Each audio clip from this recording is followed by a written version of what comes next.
they have to pay a nominal fee. We can't charge the true cost of a construction setup in the roadway. You actually can, but we should talk about it. Our attorneys disagree, but we're happy to talk. Where if the last 10 years has focused on trying to develop a series of tools for safer streets, I think curb management is going to be the theme of the next 10 years, particularly as technology improves. You know, Charles mentioned earlier that it would be great if there could be different spots on a block that are charged different amounts and maybe at different times. We can't even do that with our existing meter technology. We would need the next generation of meters to say, okay, these 4 spaces should be 30 minutes. These next spaces should be 3 hours. The rest of the block should be 8 hours for fresh vector UPS, or whatever it may be. Those are types of things that we are considering, but the technology just isn't there yet. So we now have about 40 minutes, so I'm going to ask everyone to be as brief as possible. Good evening. My name is Matt Macy. I'm a resident of Central Park West. The only question I have is regarding losing 400 parking spots in Central Park. When it But snows half the year, question that I have city bikes everywhere. is that have they ever thought, or they look into it, the DOT, to make Central Park West one-way, northbound or southbound? That way, we can be same as like Columbus Ave or Amsterdam, that they can have a bike lane and protected bike lane, and people, they don't lose parking spot, because a lot of community housing, they're around Central Park West, and people, they need to have those spots and to go to work. That I see it every day. So please. Sir, that's a great question. And when we first received the request from CB7 and our elected officials to examine the possibility of protected bicycle lane facilities on CPW, we started with an analysis as to whether we could convert it to one-way. If the street were one-way, we would be able to fit not only parking on both sides of the street, but probably a protected facility on both sides of the street.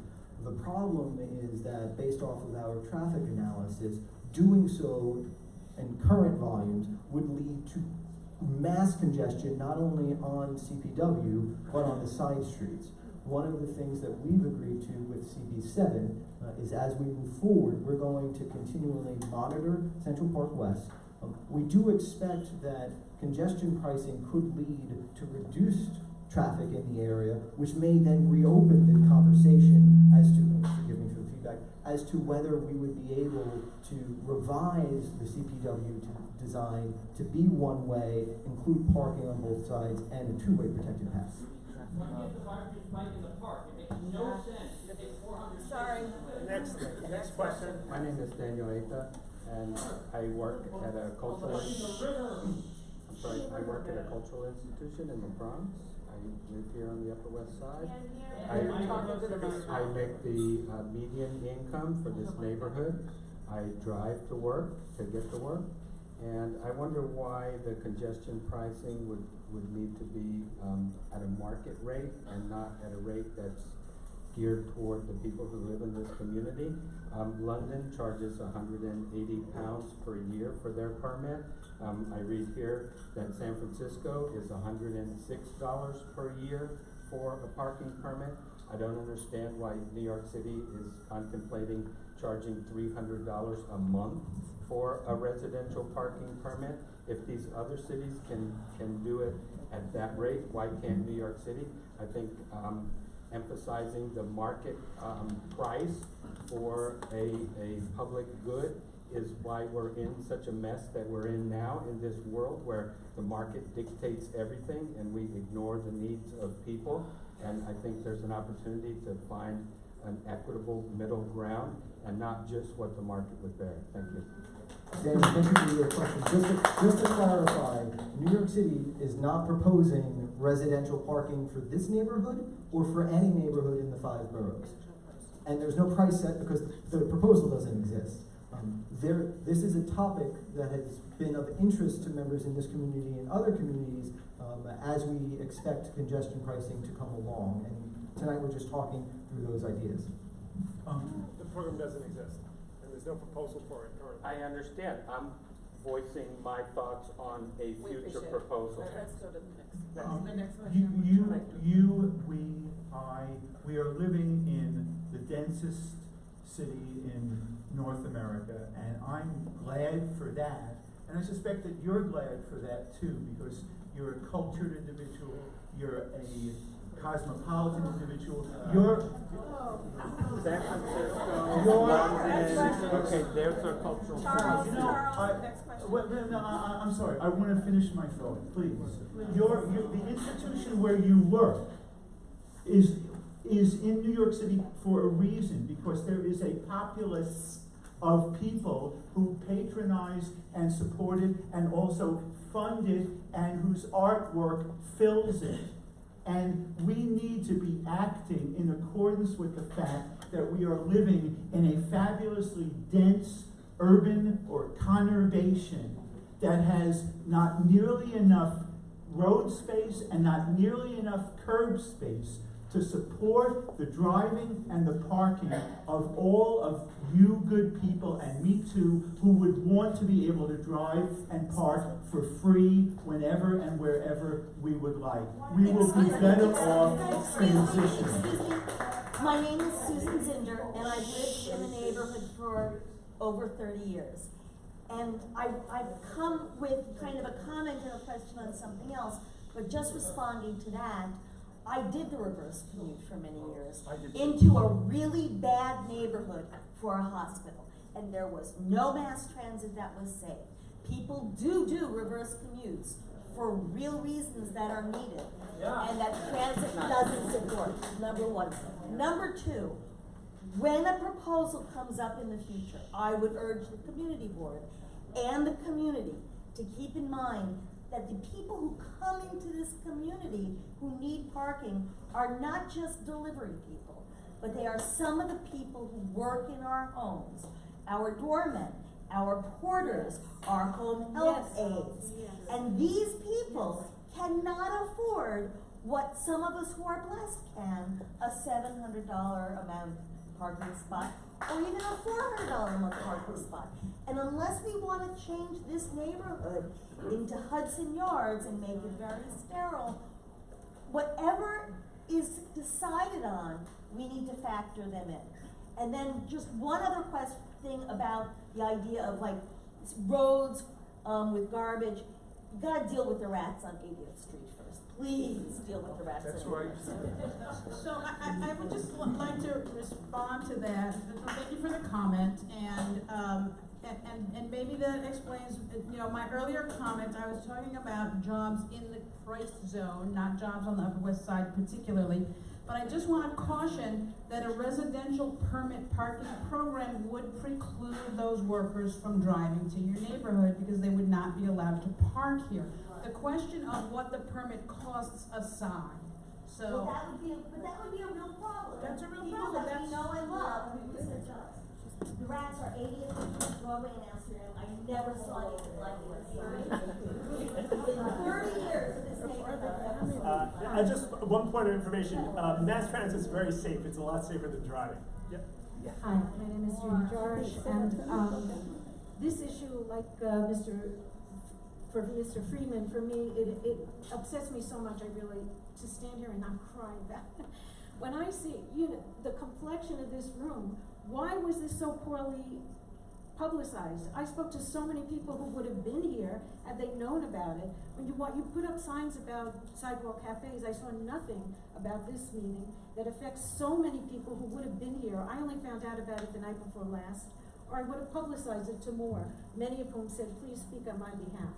I want to also deal with the premise of this discussion, which is that our community, our home, the place that we brought up our children, is somehow a commodity from which you can squeeze the greatest revenue. You say you have left-wing principles, and yet all of us are about, you're looking at us as some revenue source, some cash cow. Do you look at your family members of how much your revenue you're going to squeeze from them? Exactly. This is All our they are. community, and it is being destroyed.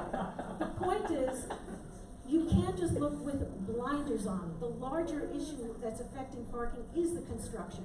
I haven't heard a peep from this community board for the 2 years since Andrew Cuomo passed the perversely named Affordable Housing Act that has allowed a tax waiver to be renewed, and everyone should look this up in Cranes and elsewhere. It came in under the radar.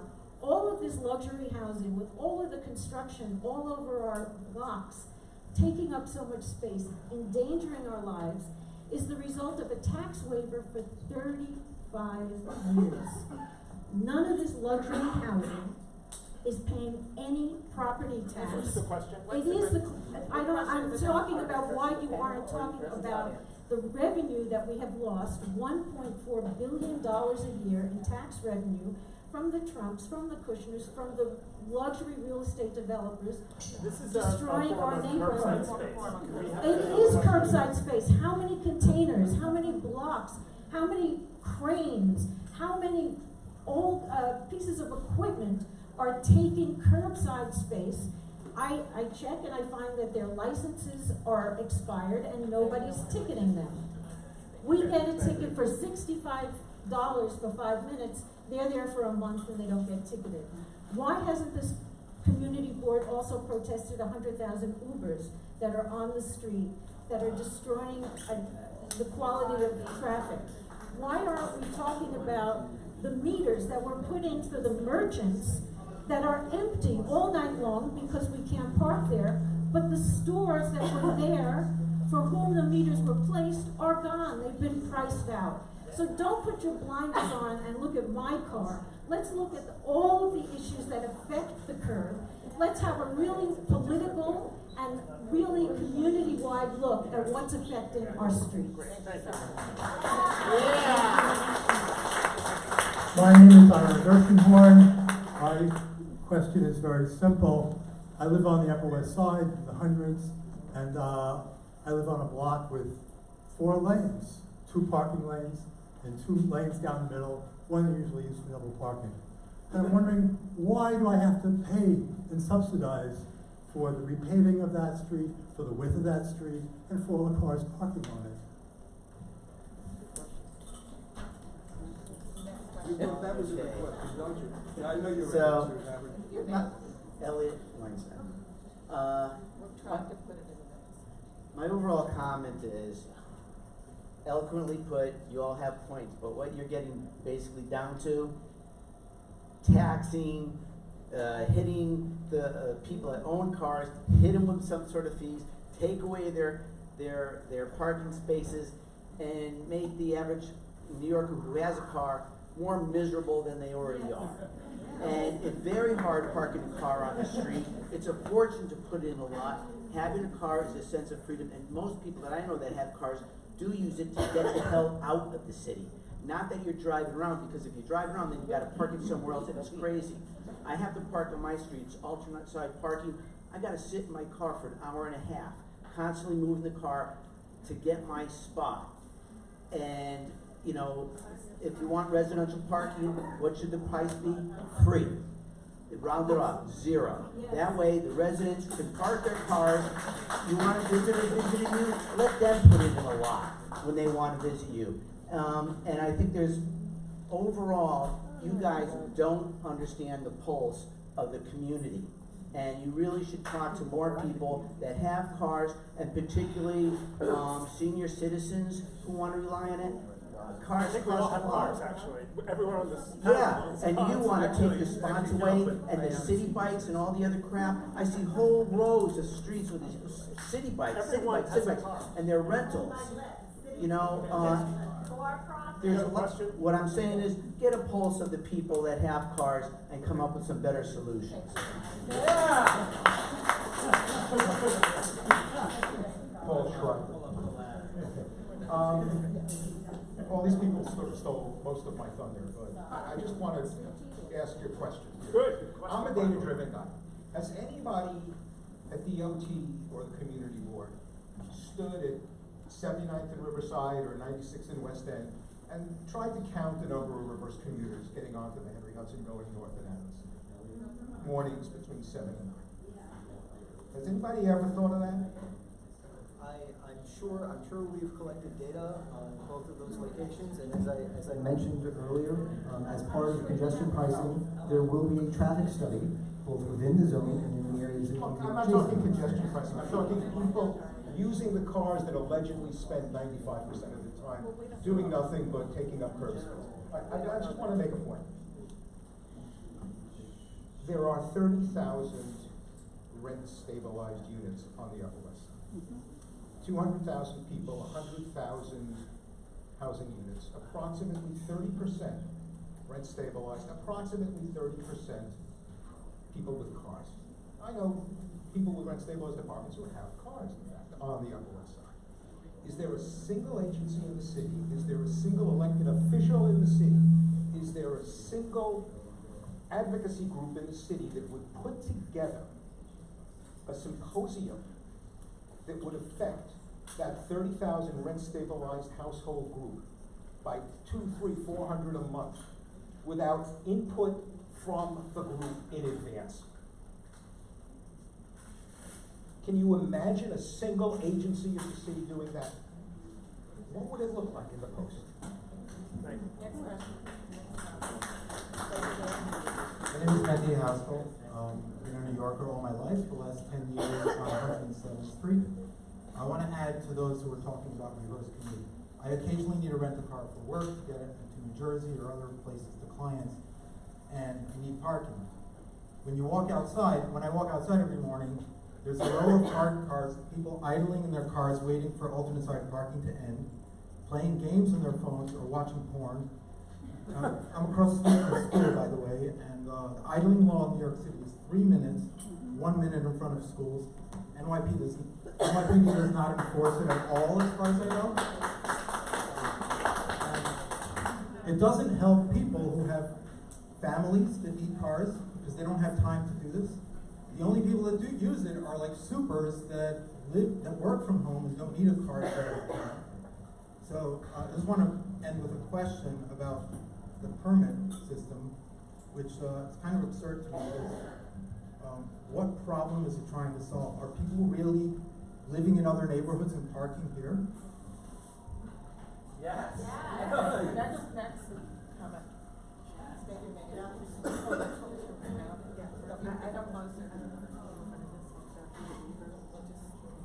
Hi, I'm Melissa. I'm an artist. Terman. I'm an artist. I'm a teaching artist. I live here on the Upper West Side. I use my car for my work, and I have to travel outside of the city to Westchester. Do you know what the price of Metro North is? I can't afford it. It's like $30 round trip, and I'm not a senior citizen yet. And I can't even get to Rockland County or Orange County where I sell my work or teach. And I park on the street, and I do the alternate side of the street parking dance. What I also am concerned about, I'm concerned about emissions. Why isn't anybody dealing with the fact that the Department of Sanitation never comes to clean the streets, and we are sitting in our cars idling? There was a plan I heard a long time ago about maybe once he came we could park and leave our cars. Because, in the middle of winter, you can't turn your car off, it's freezing, and if you leave your car, you might get ticketed, or you might get, dinged by Fairway, because I live on that street. So anyway, I just think it's narrow-minded to look at us like that. I've been here my entire life, and it just, if you do this, you will take away my ability to earn a living, and I cannot afford to buy a place in these other areas. Thank you.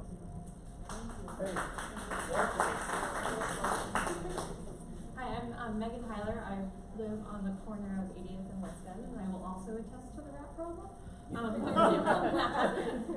If anyone has a rat problem, call our community board office at 212-362-4008 or mail at CB7.gov.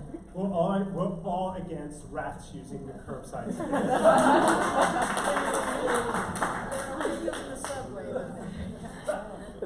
I guess my question and combination statement is half of my household, my husband is a reverse commuter, so we are using the curbside space, and with a lot of the highfalutin proposals of additional use of curbside space and any other additional costs that we need to incur, we'd officially be priced out of this neighborhood between paying market rate rent and childcare. It's unlivable, and I wonder, when you're coming up with these proposals, what is the data collection you're doing to understand the real impact of people that live here beyond the idea of more bikes can park here, or now we have benches where there used to be cars? I just wanna say, you know, there have been some comments from us about pricing, and I get the feeling that there's some disconnect between what we think we're saying and what you think we're saying. So there's not really, first of all, nobody here is making a proposal about what the price point should be. The thing that I think that we're trying to emphasize is that if there was a price for a residential permit, for example, it's unclear that it would be an affordable price, and I use the scare quotes only because we haven't come up with a definition really of affordable, and that it would actually have any impact